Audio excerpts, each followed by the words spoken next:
ఒక్కొక్క కేసు వింటుంటే గుండెలు పిండేస్తున్నాయి కదా. మేము రామడుకి వెళ్ళినప్పుడు కనకయ్య నడవలేని పరిస్థితిలో, ఇంట్లో నుంచి లేవలేని పరిస్థితిలో వచ్చి కూర్చొని మాట్లాడినప్పుడు మాకు కన్నీరు ఆగలేదు. అదేవిధంగా సునీత దగ్గరికి వెళ్ళినప్పుడు సునీత కూర్చోలేని పరిస్థితి, ఇప్పుడు మీరు కూడా చూస్తున్నారు, మన కళ్ళ ముందు ఉంది సునీత కూర్చోలేని పరిస్థితి. అంటే పోలీసు వాళ్ళు రక్షించే వాళ్ళని చెప్పుకుంటాం కదా, రక్షక భటులని చెప్పుకుంటాం కదా. పోలీసుల నిలయాలే అత్యాచార వలయాలై, పోలీసుల నిలయాలే అత్యాచార వలయాలైతే మనం ఏం చేయాలి?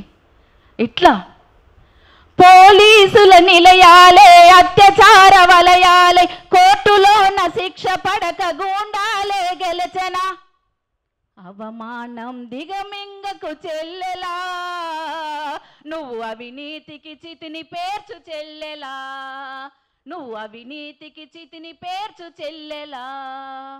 ప్రతిరోజు ఎక్కడో ఒక దగ్గర 2 జాగాల్లో 3 జాగాల్లో ఉరకలేకపోతుంటాం. నేను శంకరన్ అయితే పరుగులు, ఇటు పోతే కరీంనగర్, ఇటు పోతే సంగారెడ్డి, ఇటు పోతే షాబాదు, ఇటు పోతే నల్గొండ, అసలు వరంగల్ అని పరుగులు పరుగులు పరుగులు తీస్తుంటాం.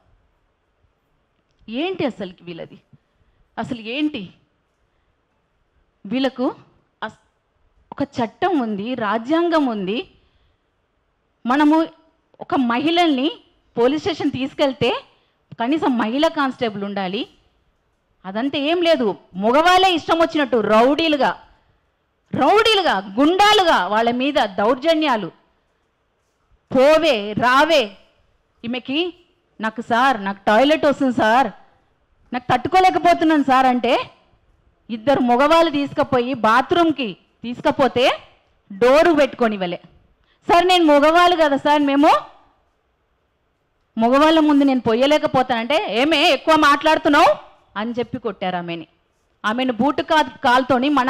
మన ఆడవాళ్ళు ఇక్కడ కనీసం 10-15 మంది ఉన్నాము. ఎంత సున్నితమైన ప్లేస్లా బూటు కాళ్ళతోటి తన్నడం అంటే, నేను వెళ్ళినప్పుడు అక్కడ నాకు ఇక్కడ నొప్పి తట్టుకోలేకపోతున్నాను. ఈ రోజున ఇప్పుడన్నా కొంచెమన్నా మాట్లాడింది, ఆ రోజు అసలు మాట్లాడలేని పరిస్థితి. అంత దారుణంగా ఉంది. ఫ్రెండ్లీ పోలీస్ అంటున్నారు, ఫ్రెండ్లీ పోలీస్ అన్నారు కదా, ఇక్కడ కనిపిస్తుంది ఎంత ఫ్రెండ్లీ పోలీసో. కనకయ్య దగ్గర కనబడుతుంది, మన సునీత దగ్గర కనబడుతుంది. నిన్న మేము వికారాబాద్ దగ్గర బషీరాబాద్ దగ్గరకి వెళ్ళాము. కళావతి అని నావల్గా అనే గ్రామానికి వెళితే అక్కడ ఆమె కాలన్నీ లేపి చూపిస్తుంది. అన్ని దెబ్బలే. 3 నెలల కింద వాడు కొట్టిన దెబ్బలు 30-40 సార్లు కాళ్ళ మీద, చేతుల మీద 20-30 సార్లు. చూస్తుంటే ఎంత గుండె పిండేస్తుంది. ఎందుకు మా దళిత స్త్రీలకే ఇదంతా జరుగుతుంది? మా దళితులకే ఎందుకు ఇవన్నీ జరుగుతుంది? మేము ఏం సుఖపడ్డాము ఈ రాజ్యంలో? ఏం బాధలు ఇది? ఇంతగానో మా దెబ్బలు. మేము తాగుబోతు మొగోళ్ళ దగ్గర బాధలు పడి ఉన్నాము. మా మొగోళ్ళు అగ్ర కులాలకు బానిసలుగా ఉన్నారు వాళ్ళు. వాళ్ళ దగ్గర మేము బాధపడి ఉన్నారు. మా అమ్మ పడ్డది, మేము పడ్డాము. ఇప్పుడు మేము పోలీసుల చేతులు కూడా తినాలనా?